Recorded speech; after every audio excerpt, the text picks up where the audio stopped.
Hello everyone and welcome back to the FRC Historian. Today I'm going to be going over another comment from my poll where I'll be talking about Symbiotic's Dynasty and Domination.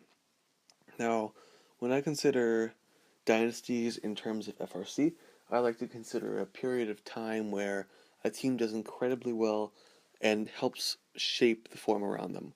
So what I see as a dynasty is I see Gale Force from 1992 to 1996, Hammond from 1996 through 2005, or 4, whichever one you see, 177 from 2006 through 2011, Symbiotics from 2008 to 2015, Cheesy Poofs from 2011 to present, and then Citrus Circuits from 2013 to present, where they started off with a great Scorched Earth strategy.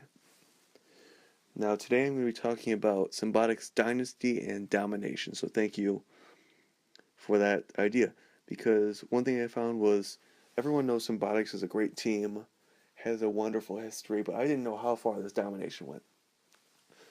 So first off, I'm going to be talking specifically about the Dynasty era, and then I'll go into more of overall domination of this team.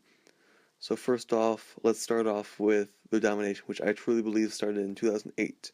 Because in 2008, they won all three of their regionals, winning the chairmans at Waterloo, and then won the division and won the championships with their partners 217 and 148.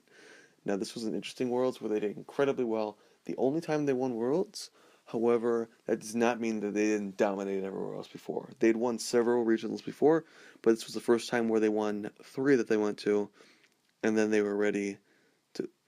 They had won three before, but this time they won their division. They went on to win the championship in first overdrive, and then start a real dynasty. 2009, they were able to win a regional as well as the Chairman's Award. 2010, however, they won all three regionals as well as the Chairman's Award, won their division, and then were division finalists, actually partners with 469, they became world finalists to Hot with their partners 469, who I know I've talked about extensively before. 2011, they won all three of their regionals again. However, in 2011, they did not win their division because as the first pick, they got out in the semifinals to, ironically, 469, who had been their partner the last year, and 610, went out to become finalists to the Cheesy Poofs. And in 2012, they won two of the three regionals, becoming regional finalists at the Greater Toronto West Regional. They went on to win their division in 2012, becoming semi-finalist and winning the Chairman's Award, becoming the first international team, first Canadian team to become inducted into the Hall of Fame. Then in 2013, winning all three of their regionals again, getting out in the Galileo division in the semis.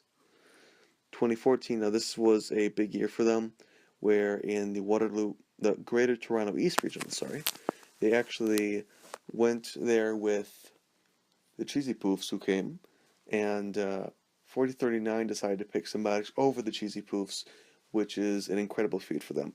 Although they did get out in the semifinals, they did do incredibly well at that regional, which I like to call the Hat Regional for obvious reasons.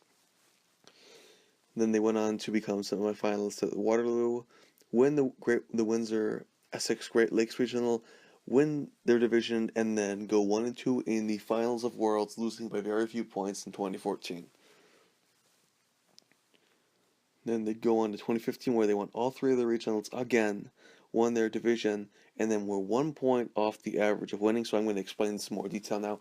For those of you who have not been in 2015, part of the game is that there is no defense, there are no bumpers. The point of the game was to try to have two alliances of whatever teams, and their goal would be to score as many points as possible, and however they could. And they'd have 2 minutes and 30 seconds to do it. However, in the autonomous period, they put 4 cans in the middle of the aisle, and you could grab them as fast as you could. If you got them, then you had an instant point bonus, as putting cans on top of your stacks would give you more points. So obviously getting those was advantageous. However, it kind of destroyed the idea of elims, because in elims in 2015, they decided that you would get, instead of facing like one didn't face 8 or such and such, every team would have 2 matches in in the quarterfinals, where their average determined by those two matches will be ranked among everyone else. The top four would move on to the semifinals, where you play three matches. Your average upon those would be calculated. The top two would go on to the finals, where one and two faced off, and one of them would win. However, in 2015, part of the problem with the can grab was that if an alliance had an odd time to snap faster than you, what happened is you would end up losing, specifically because they got it and thus you'd have less points. What happened with Symbotics was they had one match where they didn't win the can grab, they got 190 points, and because of that one match, their overall average in the semis after three matches was 1 point less than 1678 and 118, who went on to win the championship. So had they won that cam grab against 28-26, they had a very, very good chance of winning Worlds had they done that. However, it did not happen. After that, in 2016, is when I really feel there wasn't as much, where the Greater Toronto East Regional, one that a lot of people love to go to and visit, OP picked the High Rollers, and they picked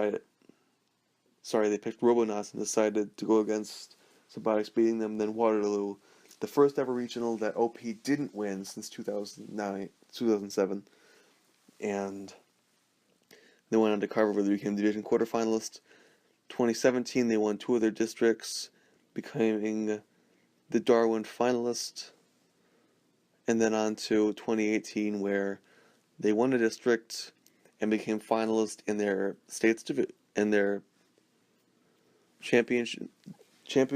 their district championship division. They became the finalist with 1241, and so far in 2019, they won their first district in 2019 with the second world highest score in the finals, along with their partner. So they're still doing very well now. They're doing very well for themselves. And if you want to know how they did pre-2008, they won several regionals pre-2008. Before 2008, they won a total of 9 banners and 7 competitions between those, with every single year but their first winning a banner other than 2016. With 5 times they made it on Einstein Field, 1 time they won Worlds, and get this, 18 times that they won a banner with OP. Now, for those of you who did not know, that is a record recognized by many people as how many successful team-ups there were. In first place is OP and Symbotics with a total 18 banners together, where Symbotics has won 36, so half of those have been with OP. And one thing I found funny was when I was looking through that to check it, I looked at every single competition they went on to the Blue Alliance, and I started counting, and once I got to past 10, I thought that was crazy. And the Cheesy Poofs are in second place with a total of 6 wins with 971 Spartabots. And with the competition right now in 2019, they might be able to move that all the way up to 7. But it will be quite a few years before any team matches the OP Symbotics record, especially due to the fact that they can still win together. So, although Symbotics isn't at the world champion, world finalist, picked over Cheesy Poof's level that they were at one point, they still are a phenomenal team, a team with rich history, having be the first Canadian team to win Worlds as far as I know, as well as the first International Hall of Fame team, and only International Hall of Fame team until 2017 crowned 31-32 Thunder Down Under. So the legacy of them, as well as the fact that they're still doing well now, Symbotics is the longest dynasty as of yet. Of course, the Cheesy Poofs and Citrus Circuits aren't done with their dynasties yet, so I'm looking forward to see what they do. But as for Symbotics, I really look forward to watching their future and see if they can get back to winning the division almost every year. Thank you for listening. Let me know if you have any ideas down below, as I hope you know I do read them, I do take them to heart, and I will make a video on it. Thank you.